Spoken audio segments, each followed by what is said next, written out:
السلام عليكم ورحمة الله وبركاته. الحمد لله رب العالمين وصلى الله وسلم وبارك على نبينا محمد وعلى آله وصحبه أجمعين.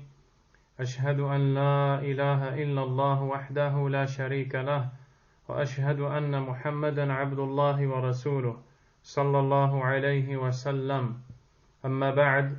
En cette soirée du 24 du mois de Rabi' al-Thani de l'an 1437 de l'hégire du prophète Mohammed sallallahu alayhi wa sallam, qui correspond au 2 février 2016, nous entrons dans le 41e et dernier cours de l'étude des leçons importantes pour toute la communauté, cet écrit si bénéfique de son auteur, l'aimable cheikh, le savant émérite Abdul Aziz ibn Abdillah ibn Baz, qu'Allah lui fasse miséricorde et lui offre la plus belle des récompenses.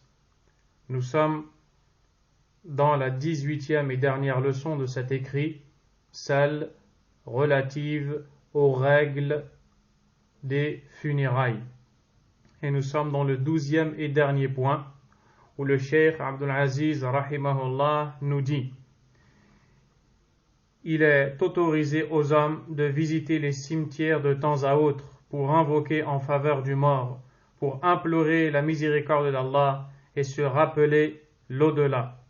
Le prophète sallallahu alayhi wa sallam a dit: Zuru al-qubur fa'innaha tudhakkirukum al-maut. Ce qui veut dire visitez les morts, visitez les tombes, car elles vous rappellent l'au-delà. Rapporté par l'imam Muslim, rahimahullah.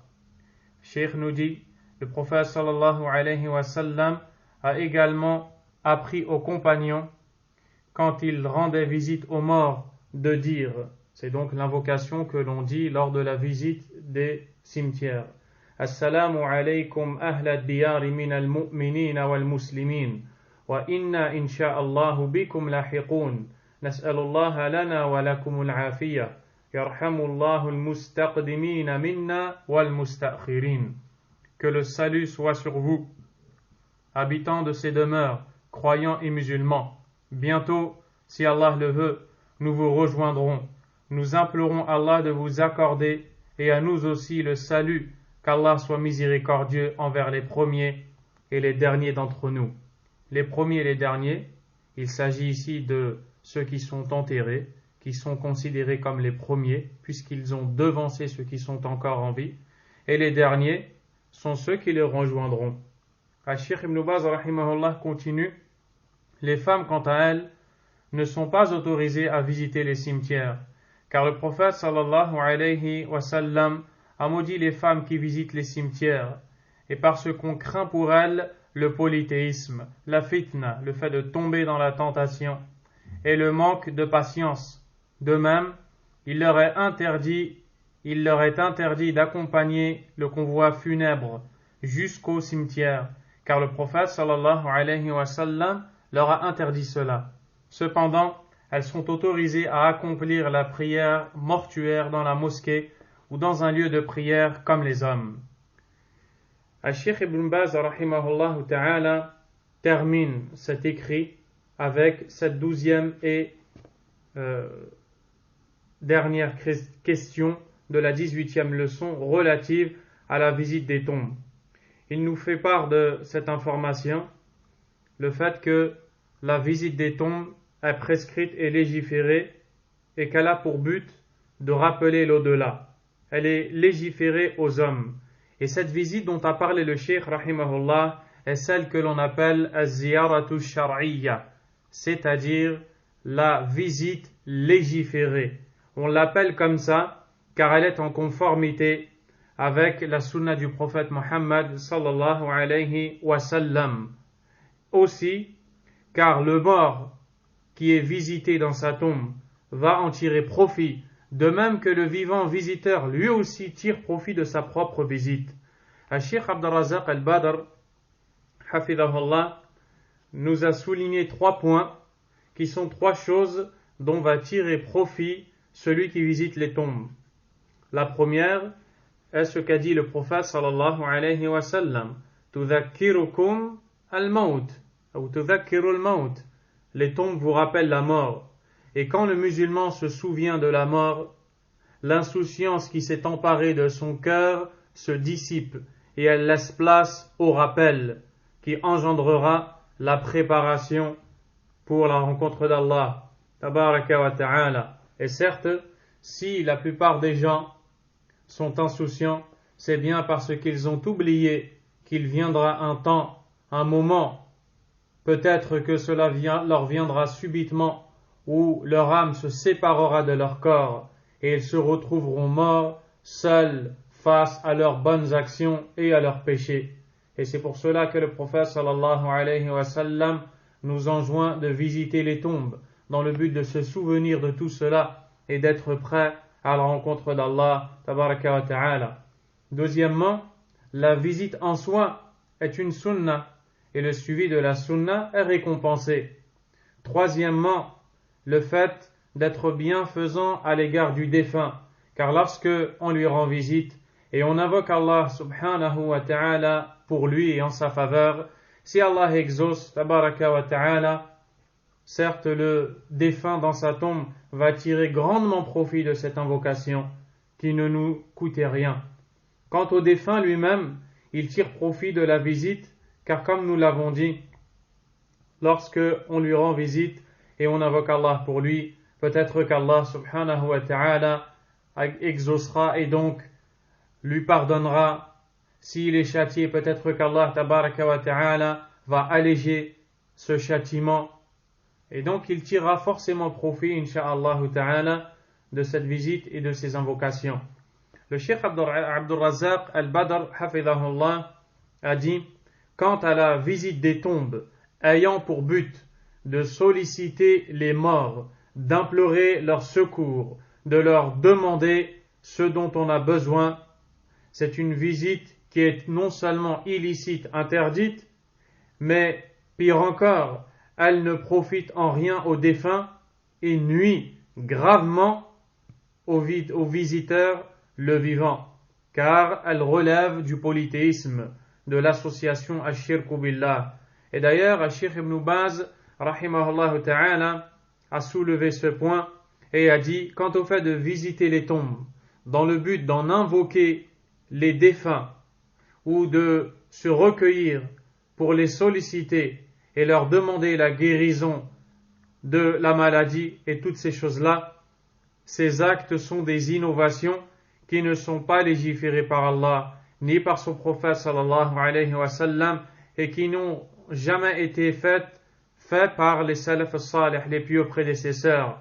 C'est au contraire quelque chose qu'a interdit le prophète sallallahu alayhi wa sallam lorsqu'il dit « Zurul qubur wa la taqulu hujra » visitez les tombes et ne dites pas de ce qu'on appelle en arabe hujran, al-hujr.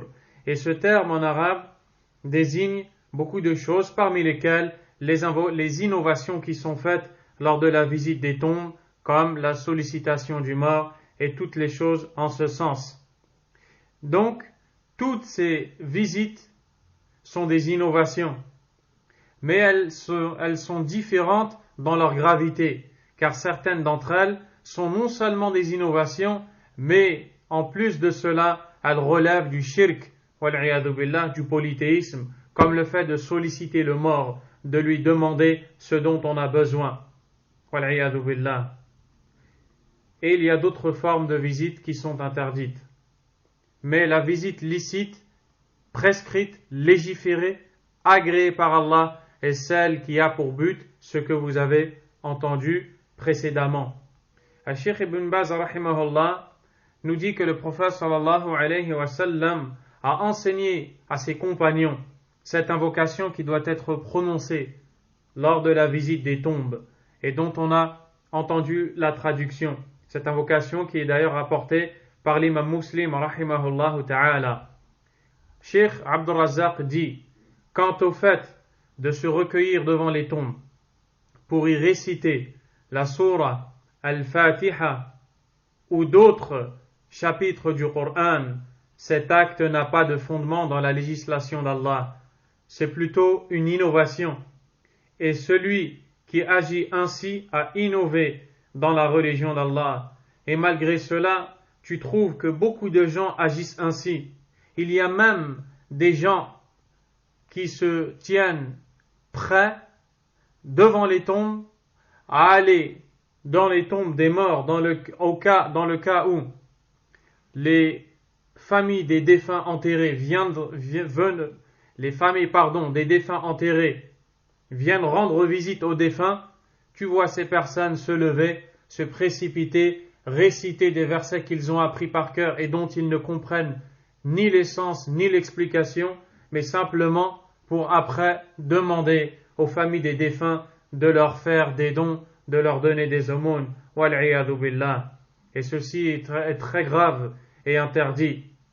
Le Coran ne sert pas à cela. Le Coran sert à être étudié, médité, récité, mis en pratique.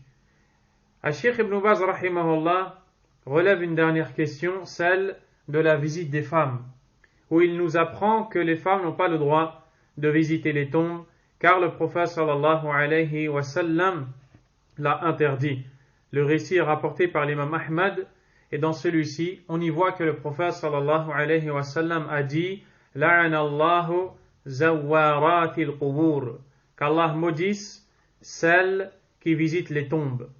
Le terme arabe « zawarat » signifie celles qui visitent beaucoup les tombes. Si ce n'est que selon le cheikh Abdul Aziz ibn Baz rahimahullah, ici on ne veut pas spécifier celles qui visitent beaucoup les tombes, même si c'est ce terme qui a été utilisé. Ce qui est voulu, c'est celles qui visitent les tombes. Il nous dit que les femmes n'ont pas le droit de visiter les tombes. La raison évoquée, ou la sagesse pour cela, c'est tout d'abord le hadith, bien sûr, du prophète sallallahu alayhi wa sallam, et en plus de cela, le fait qu'on craint pour les femmes qu'elles ne puissent se contenir, qu'elles ne puissent contenir leurs émotions, leurs sentiments, leur tristesse. Et ceci est certes arrivé. Un manque de patience, trop d'émotions, qui peut pousser à s'opposer au décret d'Allah. Et très nombreuses sont les personnes, sont les femmes, qui justement, lors de la perte d'un être cher, se sont plaints du destin d'Allah, subhanahu wa ta'ala. Et la législation d'Allah est tellement bénéfique pour l'homme, elle est tellement droite qu'elle a prescrit ce qui ferme à l'homme les portes qui sont susceptibles de l'amener à un interdit. Et c'est un grand principe de la religion que l'on appelle saddu dhari'a, le fait de fermer les portes qui peuvent conduire au mal. Et c'est ainsi que le prophète sallallahu alayhi wa sallam l'a interdit. En revanche, la femme a le droit de prier la prière mortuaire. Elle ne doit pas accompagner le convoi. Elle ne doit pas accompagner, car Atiyya radiyallahu ta'ala anha a dit Nuhina an ittiba'il janaiz wa lam yu'zam alayna. Nous avons reçu l'interdiction de suivre les convois funéraires. Donc la femme n'a pas le droit de suivre le convoi, cela est propre à l'homme. En revanche, comme nous l'avons dit, la femme peut prier salatul janaza, la prière mortuaire, que celle-ci soit faite dans la mosquée ou dans un autre endroit. Car la prière mortuaire est prescrite pour les hommes, mais aussi pour les femmes. Et c'est ce qu'a dit Cheikh Abdul Aziz ici, Ibn Baz, rahimahullah ta'ala. Cheikh Ibn Baz termine son écrit et dit هذا آخر ما تيسر جمعه وصلى الله وسلم على نبينا محمد وآله وصحبه. Donc il nous dit que il s'arrête ici et qu'Allah lui a facilité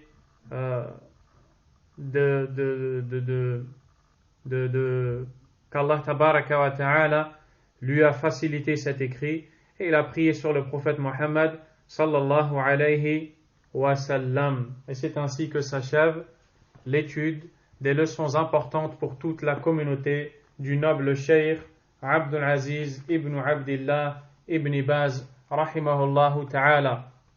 Nous n'oublions pas d'invoquer Allah subhanahu wa ta'ala en la faveur de ce noble, de cet aimable, de cet émérite, de ce pieux de cet ascète, de ce savant, de ce jurisconsulte, le noble Cheikh Abdul Aziz ibn Abdillah ibn Baz, rahimahullah. Et si l'on peut déduire quelque chose, c'est bien la baraka de la sincérité des ulama, de la sincérité des gens de science. Car regardez, le Cheikh Ibn Baz, rahimahullah, qui était aveugle, il n'a pas pu voir, il a certes perdu la vue, mais Allah à la place lui a donné la vue du cœur, il était clairvoyant, et il est devenu une source vers laquelle bon nombre de gens sont revenus. Cheikh Abdul Aziz ibn Baz, rahimahullah, qui était connu pour sa science immense, rahimahullah ta'ala, a écrit cette petite lettre que nous avons entre nos mains, et nous voici dans cet endroit, en train de la lire, en train d'en étudier l'essence, et voilà que beaucoup d'imams dans les mosquées, beaucoup de prêcheurs l'enseignent. Et quand Allah met la baraka dans l'intention de la personne, ou quand Allah voit la bonne intention de la personne, il bénit ses actions. Combien sont les gens qui ont œuvré, qui ont fait énormément de choses, et on n'en entend plus parler aujourd'hui. Voici ici un petit écrit dont nous avons parlé et qui nous a été grandement bénéfique.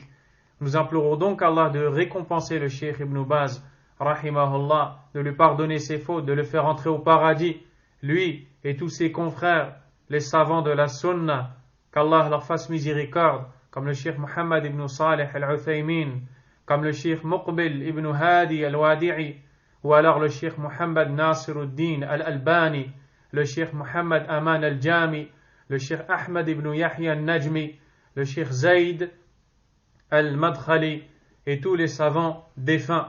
Tout comme nous implorons Allah tabaraka wa ta'ala de récompenser le noble Cheikh, l'aimable Abdul Razzaq ibn Abd al-Muhsin al-Badr pour son bénéfique commentaire, et par la cause de ce commentaire, nous en avons appris dans notre religion qu'Allah tabaraka wa ta'ala récompense le Cheikh, et c'est bien avant tout grâce à Allah seul et sans associé. La grâce revient à Allah subhanahu wa ta'ala.